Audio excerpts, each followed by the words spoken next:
da na subscribe, kana ka danna ƙararrawar sanarwa domin samun ingantattun shirye-shiryenmu a kodayaushe.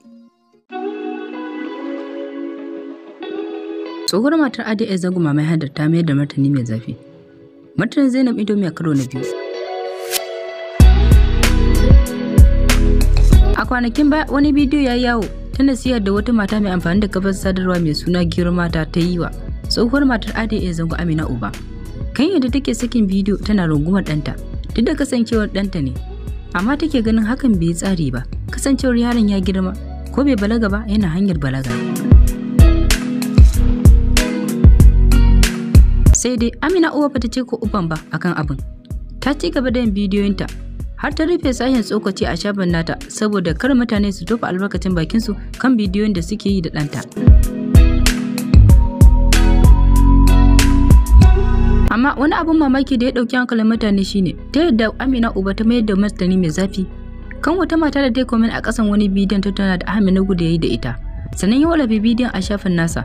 Ga da yadda abin ya faru. Ahmed Nagudu ya wallafa hoton tsohuwar matar ADS Zango da ɗanta, inda Real G Jaruma 123 ta wallafa.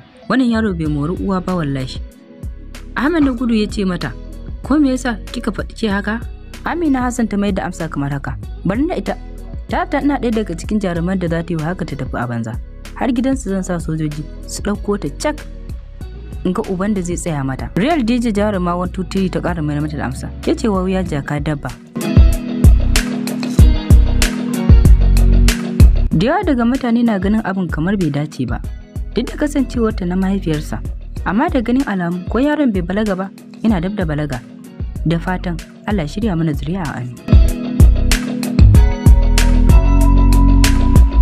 A na bangaren kuma a ci gaba da cece-kucen da ya kaure a social media kan magana ADS Zango, Jaruma Zainab Indomie ta ƙara yin bidiyo a karo na biyu. Bisa rahin fahimtar tijjani asasin da mutane ke faɗin ta yi kan kalaman da yi akan Adam A Zango, da ta bayyana cewa yawa a comment section ana tambaya na ana ce min ban ji da kyau ba in koma a ƙara sauraron abin da yayi tijjani ya ce. To inda yayi tijjani ya ce rarara ba a taɓa tafiya da shi wani yayi complain ɗin hakkin shi. Me haka yake nufi? Yana nufin inda yake bari ana complain kenan. Menene complain? Rashin biyan hakki. Sannan kuma ya ce rarara idan aka yi tafiya da shi baya taba zuwa ya kwanta sai ya tabbatar kowa ya kwanta. Me haka yake nufi?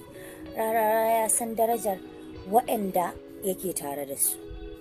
Kenan me inda ya bari ba a san darajar waɗanda ake tare da su ba. Saboda in ba rami ba inda zai kawo zancen rami. Sannan inda ya ce ya Adamu shine ya kori kowa daga inda ya kori kowa da ke tare da shi saboda yana tunanin cewa ba za su iya arziki ba sai da su. To bari in muku wani tambaya. An faɗi wannan ko? To sai kuma Adamu lokacin da ya gane ya yi kuskure sai ya yi musu text ya ba su haƙuri. Sai suka ce idan yana so su ci gaba da mu'amala da shi kamar yadda suka saba sai an rubuta agreement. To a cikinsu wane ne yake tunanin cewa idan babu ɗaya daga ciki ba zai iya ci gaba ba?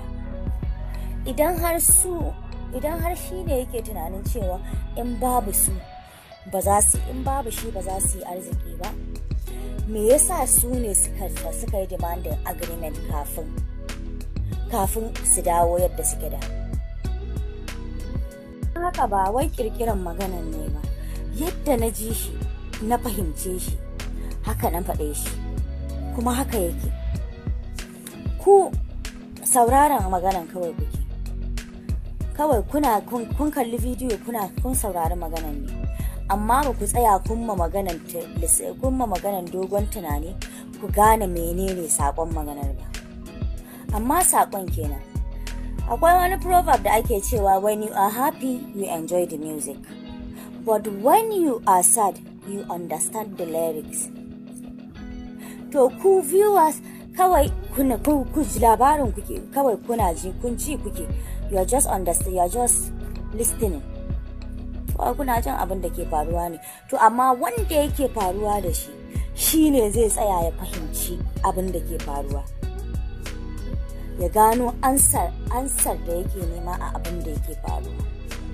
Kuma abin da na faɗa ɗin nan haka yake.